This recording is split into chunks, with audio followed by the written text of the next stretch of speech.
पेंदे खां, असमान खां, कुतुब खां, काले खां की मृत्यु और गुरु जी की जीत। काले खां की गर्ज सुनकर पेंदे खां गुरु जी को अकेला देखकर उनके ऊपर गुस्से से टूट पड़ा और तलवार से वार कर दिया। गुरु जी ने जब इस वार को रोक लिया तो पेंदे खां ने दूसरा वार किया, परंतु उसकी तलवार गुरु जी की ढाल पर लगकर टुकड़े टुकड़े हो गई। फिर पेंदे खां ने घोड़े से उतरकर गुरु जी के घोड़े को पकड़ लिया। इस समय गुरु जी ने उसके सिर पर ऐसे जोर से ढाल मारी कि पेंदे खां चक्कर खाकर जमीन पर गिर गया। जब वह उठकर गुरु जी की तरफ आया तो गुरु जी ने तलवार के एक भरपूर वार से उसको धरती पर गिरा दिया। तो पेंदे खां अपने अंतिम समय यह बात कहता हुआ गुरु जी मेरे गुनाह बख्श दो और इस दुनिया को छोड़कर चला गया। पेंदे खां का दामाद असमान खां जब अपने ससुर की सहायता के लिए आगे आया तो उसको बाबा गुरदित्ता जी ने आगे से रोक लिया और युद्ध करके पेंदे खां के साथ ही भगा दिया। इन दोनों की जो युद्ध के मूल कारण थे, मौत देखकर काले खां और कुतुब खां ने कहा कि अब हमें भी लड़कर मर जाना चाहिए। हिम्मत करो, आगे जो खुदा करेगा वही होगा। मृत्यु से डरकर हमारा जीना मौत से भी बुरा है।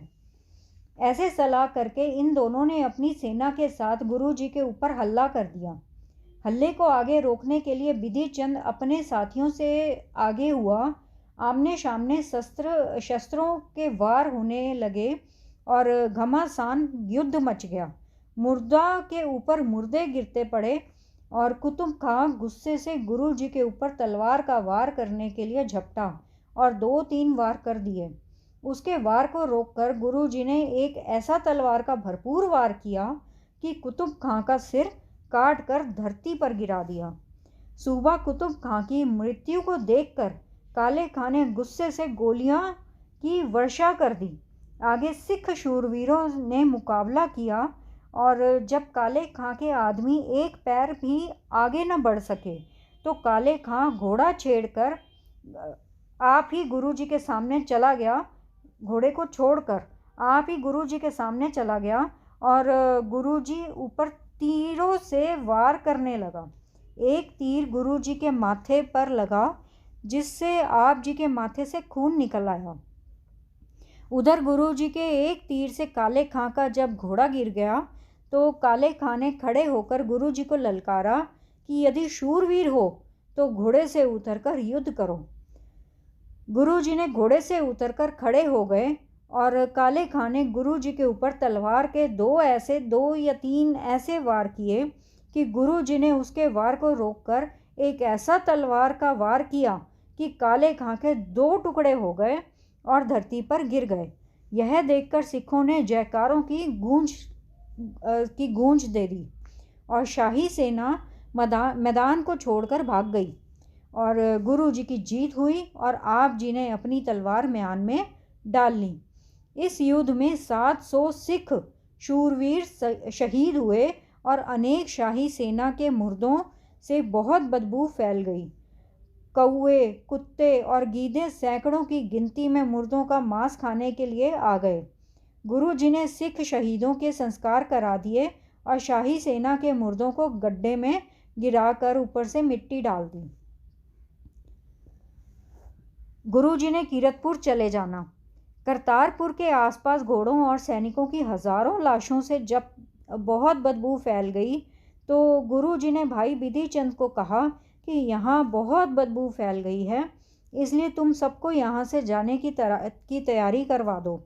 आज्ञा अनुसार भाई विधि चंद ने गुरु जी के महलों का सारा सामान गड्ढों पर लाद कर और माता नानकी जी और मरवाही को परिवार सहित डोलियों और रथों पर बिठा दिया और सिख योद्धे और बाबक रबाबी आदि सब तैयार होकर कई पैदल और कई घोड़ों, रथों आदि पर सवार होकर चल पड़े। परंतु धीरमल अपनी माता सहित करतारपुर में ही रहे और गुरु ग्रंथ साहिब की भीड़ भी उसने अपने पास ही रख ली। रात के चौथे पहर सारा संग कीरतपुर को चल पड़ा और 2 घड़ी रहते सतलुज नदी से पार होकर सूर्यास्त कीरतपुर पहुंच गए।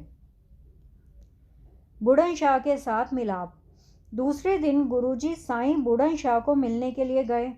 और बुढ़न शाह समाधि में बैठा हुआ था। गुरुजी ने कहा, साईं जी आंखें खोलकर देखो। बुढ़न शाह गुरुजी के दर्शन करके बहुत खुश हुआ और गुरुजी की महिमा करने लगा। तदुपरांत गुरुजी अपने डेरे आ गए और श्री गुरुदत्ता जी बुढ़न शाह से ज्ञान गोष्ठी करने के लिए वहाँ पर ही बैठ गए। बुढ़न शाह का प्रलोक गमन। बुढ़न शाह अपना अंतिम समय अनुभव करके गुरुजी के दर्शन के लिए आराधना करने लगा। अंतर्यामी गुरुजी स्नान पानी करके बुढ़न शाह के पास पहुंच गए।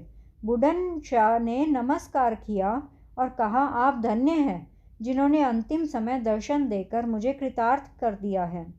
मेरा सौभाग्य है कि आप अंतिम समय दर्शन दे रहे हैं। तत्पश्चात बुढ़न शाह गुरुजी को नमस्कार करके पृथ्वी पर आसन लगाकर लेट गया और इस पंचभूतक शरीर को त्याग कर परलोक गमन कर गया। गुरुजी का दरबार। कीरतपुर में गुरुजी दीवान लगाकर सिख संगत को नामदान का उपदेश और मनोकामना पूरी करके निहाल करते। कभी कभी जंगल में जाकर मृगों और पक्षियों का शिकार भी करते थे। और गुरुजी के दर्शन करने के लिए बहुत सारी संगत काफ़ी दूर दूर से आती थी और मनसंत भी बहुत धन लाकर भेंट करते थे। और संगत के आने जाने से गुरु दरबार में सदा ही मेला लगा रहता था और कथा कीर्तन और गुरु दर्शन के साथ गुरु जी का बहुत भारी लंगर 8 पहर चलता रहता था। बाबा गुरदित्ता जी का गाय जीवित करना। एक दिन बाबा गुरदित्ता जी सुबह ही शिकार खेलने निकल गए और बाबा जी के एक शिकारी ने हिरण के बुलावे एक गाय को गोली मारकर मार दिया। गाय के मालिक पहाड़िए को जब पता चला कि उसने शिकारी को पकड़कर कहा कि हम अपनी गाय लेकर ही इसको छोड़ेंगे। जब इस शोर का बाबा गुरदित्ता जी को पता चला तो उन्होंने पहाड़ियों को कहा कि इसने गाय जानबूझकर नहीं मारी है, अचानक हिरण के बुलावे मर गई है, इसको छोड़ दो, मरी गाय जीवित नहीं हो सकती। परंतु उसने कहा कि आप गुरु जी के पुत्र कलावान हैं, आप इस गाय को जीवित करके अपने नौकर को छुड़वा लो। यह झगड़ा सुनकर बाबा जी ने विचार किया कि चाहे करामात दिखानी गुरु घर के विरुद्ध है, परंतु इस समय हमारे नौकर का नाम किसी ने नहीं लेना। सब यही कहेंगे कि गुरु जी के पुत्र ने गाय को मारकर महापाप किया है, इससे हमारा अपयश होगा। यह विचार करके बाबा जी ने नीम के वृक्ष की एक छड़ी को पकड़कर गाय को लगाकर कहा कि हे माता, नींद त्याग कर पहले की तरह घास चारा खाओ।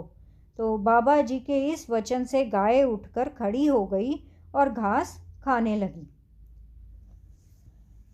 तदुपरांत जब इस बात का गुरु जी को पता चला तो आप जी ने श्री गुरुदत्ता जी को कहा कि आपने श्री अटल राय की तरह अयोग्य काम किया है। शाह बादशाहों ने सब ने मरना है, किस किस को जीवित करोगे?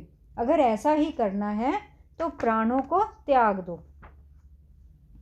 श्री गुरुदित्ता जी का परलोक गमन। गुरु पिता के यह वचन सुनकर श्री गुरुदित्ता जी ने कहा कि महाराज, आपके हुक्म को मानना ही योग्य है, इसमें ही हमारा भला है।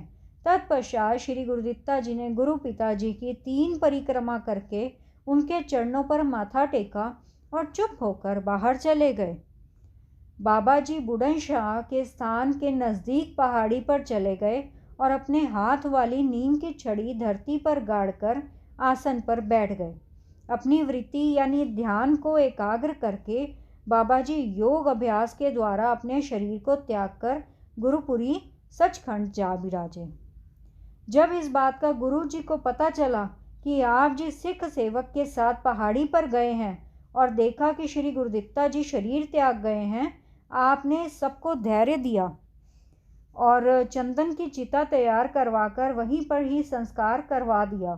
नीम की छड़ी जो बाबा जी ने धरती में गाड़ दी थी, उस प्रथाए गुरु जी ने वचन किया कि यह बहुत भारी नीम का वृक्ष होगा और जो कोई श्री गुरुदित्ता जी के स्थान के दर्शन करेगा उसकी मनोकामना पूरी होगी।